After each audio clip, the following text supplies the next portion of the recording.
swell is starting to come in from the Pacific. We're supposed to have about 3 to 4 meter swells is what's forecast, and 20 gusting to 25 right now. And then in the afternoon, it's supposed to increase up to 40. So we're really trying to get across this and hope we can scoot across quickly without any trouble, be back in port before we have the big winds come.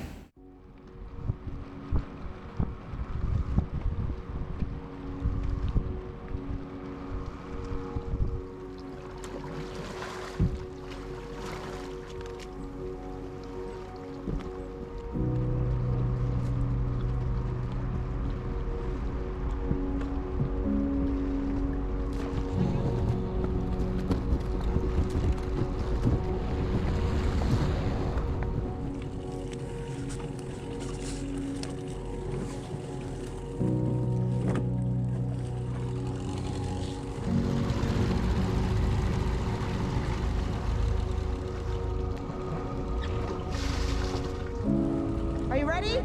Yeah.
All right, talk loud because the motor. Good morning, everybody.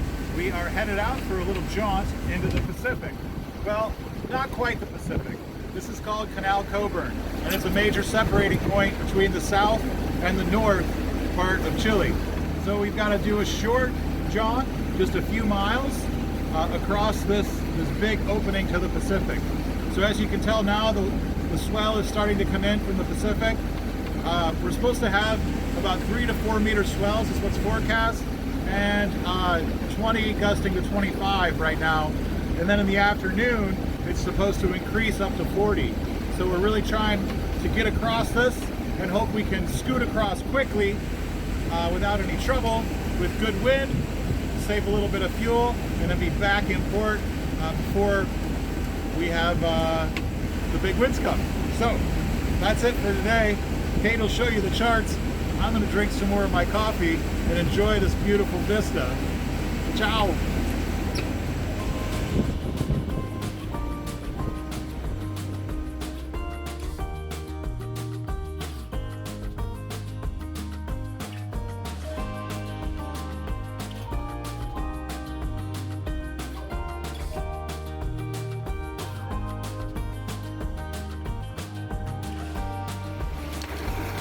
Starting to get the waves here.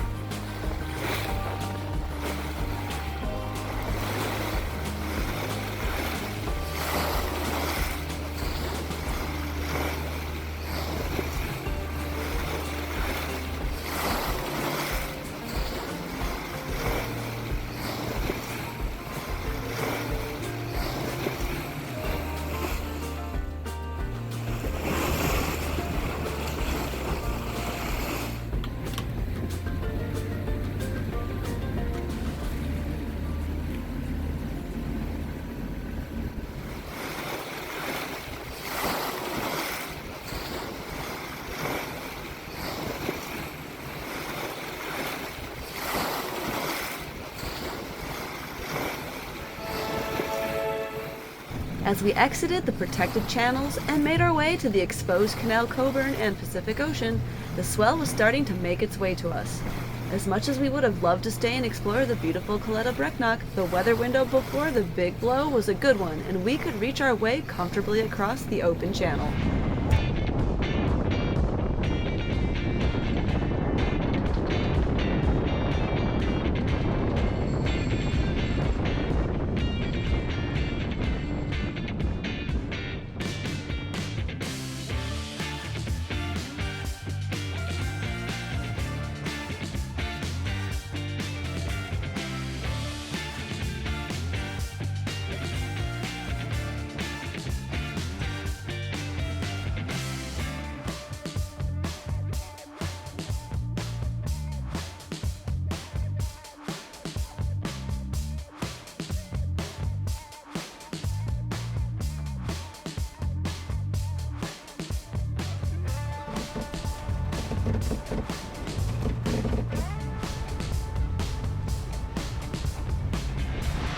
This is it, the Pacific, just the tip, just a little bit.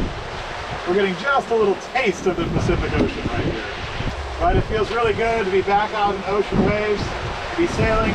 We're doing about 8 knots right now, and we've got about 20 knots of wind. We got the number 3 reefed in, and then also the number 3 jib fully unfurled out front as we're kind of reaching along with the wind from about 120, which is about right here. Okay, that's the game. I think it's time to have Kate drive for the first time in the Pacific Ocean. The Pacific! How's it feel? Feels like I'm on the other side of the world! Woo! Alright guys, we just left our anchorage back there, and now we have a little bit of an open pass from the Pacific. And we're heading, I don't know, around 20 miles, just a short jaunt, because we've got this beautiful weather window to make it in this open pass. There's a little bit of swell, but if it's going to rip any more through here with wind, then it can be quite dangerous. So we're only seeing about 18 knots right now, and it is just gorgeous. We're at about a true wind angle of 123, ripping right along, and it's always so great to have the motor off and to go sailing. Even though it's just a short distance, I think we're going to enjoy today, and then we're going to post up for a big blow tomorrow.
monster on my rudder.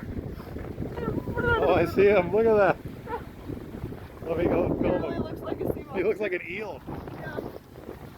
Oh man. Got some kelp.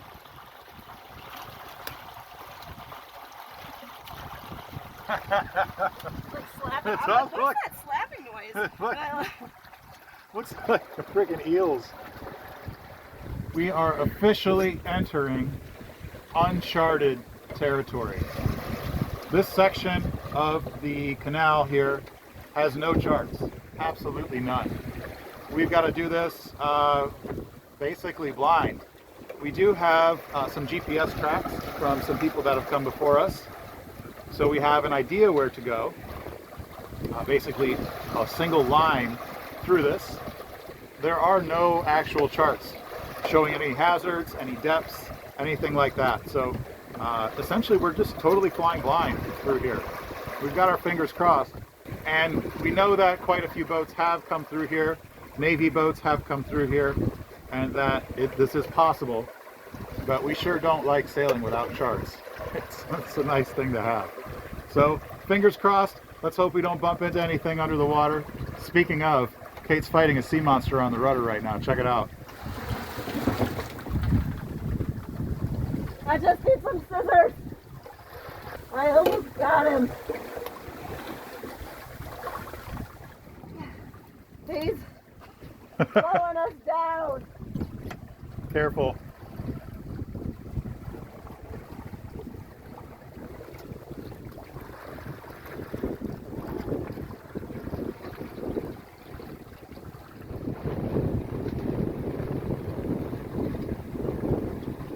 If it wasn't for the sea monster, we'd be doing 9 knots.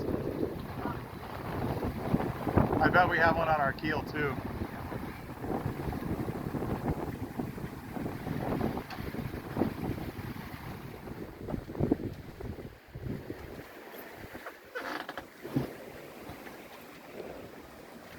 Alright guys, behind me we have Isla Adelaide, which is where we are headed next. We are planning to go into Caleta Tarmac. There are 2 little anchoring spots, one with better holding, it's much more narrow, and another with not so good holding, but it's a little bit more open. We're probably going to try the narrow one and tuck in away before we get big wind tomorrow. So it's right there behind me, and it's a little bit uncharted through here, so we're going to take extra care. So all we have right now is a little line guiding us that we figure is passed on from person to person, because this is sort of an unofficial way to travel through the canals here. And so yeah, it's a little bit nerve-wracking because you're not really sure what's beneath you and what's around you. We use our radar to help us out, but as we head in there, we're definitely going to be relying a lot on our visual navigation. So it's these uncharted territories, uncharted waters that make this so exciting.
Hey guys, so we are going to moor up here in Caleta Tarmac, I believe it's called, or Caleta Tarmac Dos.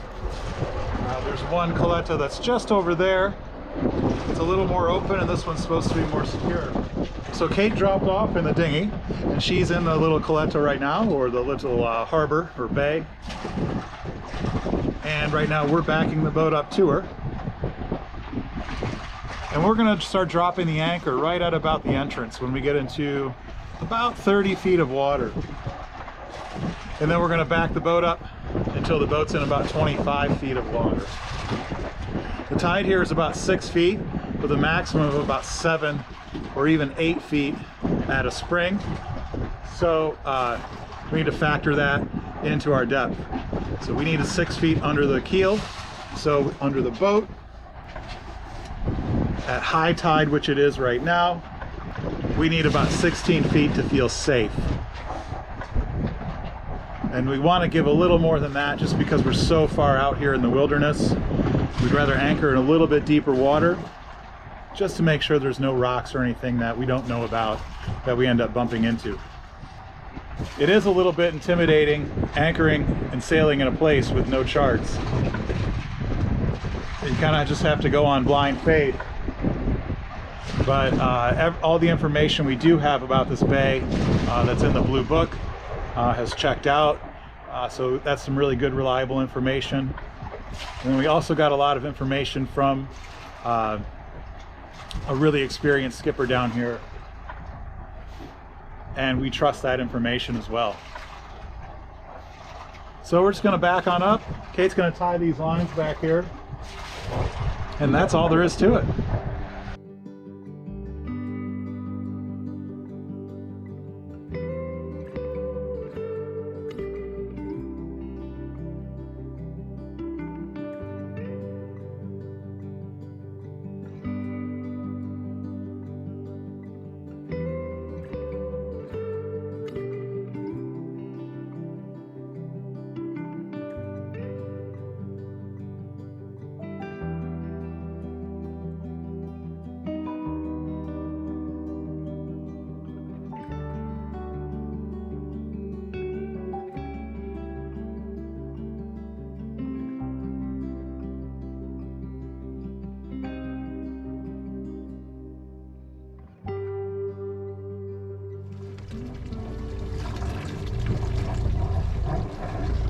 Fantastic!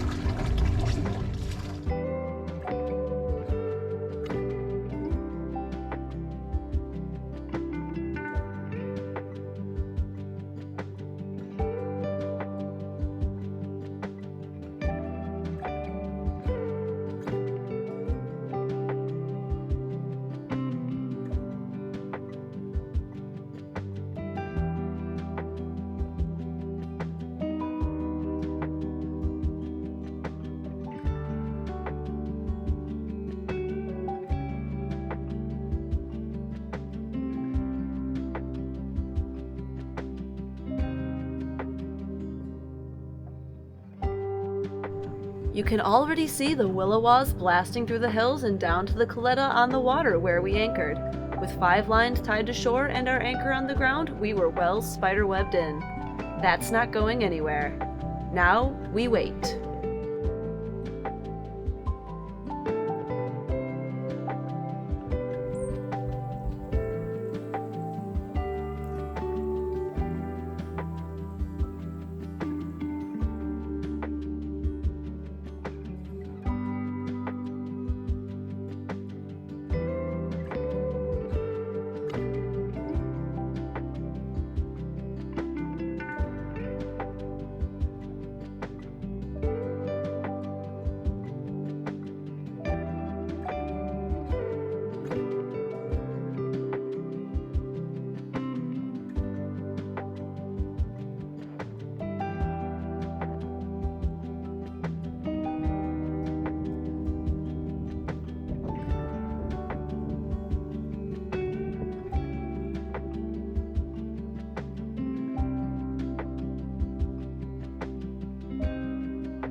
As expected, the winds picked up during the night, and our port bow line was no longer attached to shore.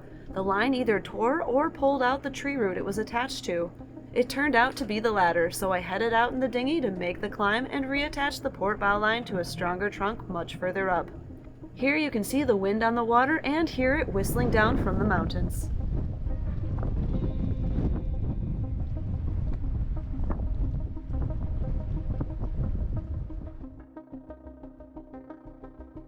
Sometimes the search for a good tree is a bit tricky.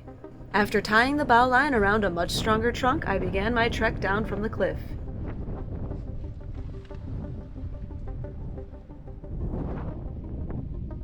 You can see that I nearly lose my footing as I climb down the thick mossy cliff onto slick rocks that have gathered slime and mussels due to the changing tides.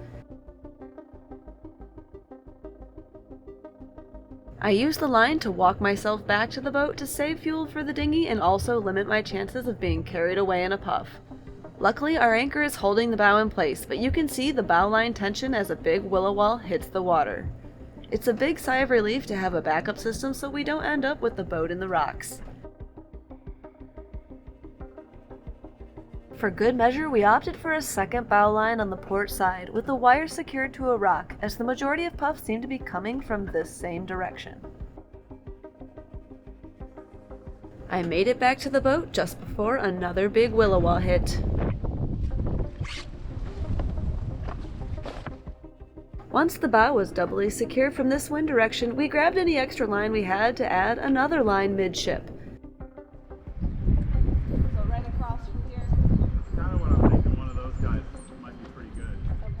This would help spread the load if Sweet Ruka takes any more blasts abeam.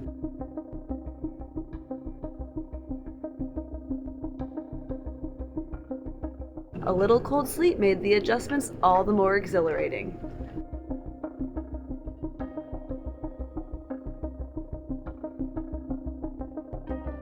Paddling through the kelp and against the wind turned out to be a great workout for the day.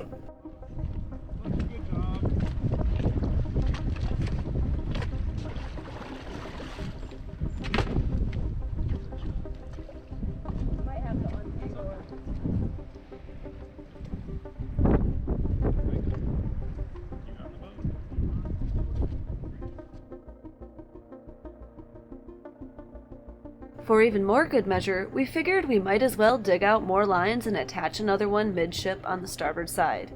We thought, what could it hurt? Winds were expected to gust to 80 knots just on the other side of the island in the Pacific. This bit of rock and small trees was all that was protecting us. Finding a good tree on the starboard side was a bit trickier. However, we managed to secure another line, but not before I nearly blew away. It's like getting a massage, but like the opposite.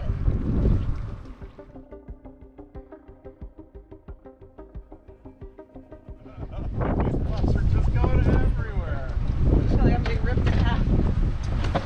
Oh gosh. Okay, pay yourself out some rope. You're almost here. Here comes.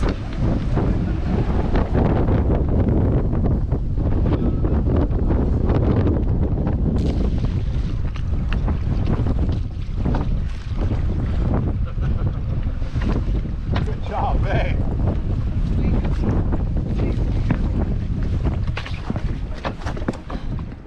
Is it gonna take us forever to get out of here? Yep.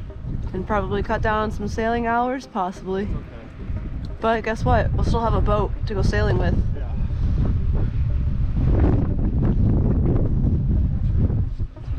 With 7 lines attached to shore and the anchor on the ground, we knew we could sleep peaceful at night.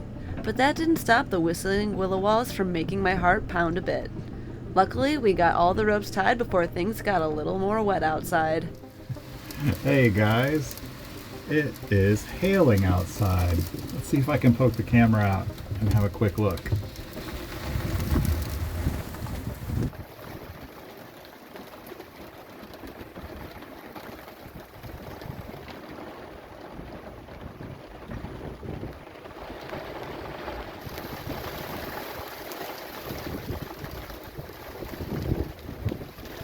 Okay, now back to making coffee.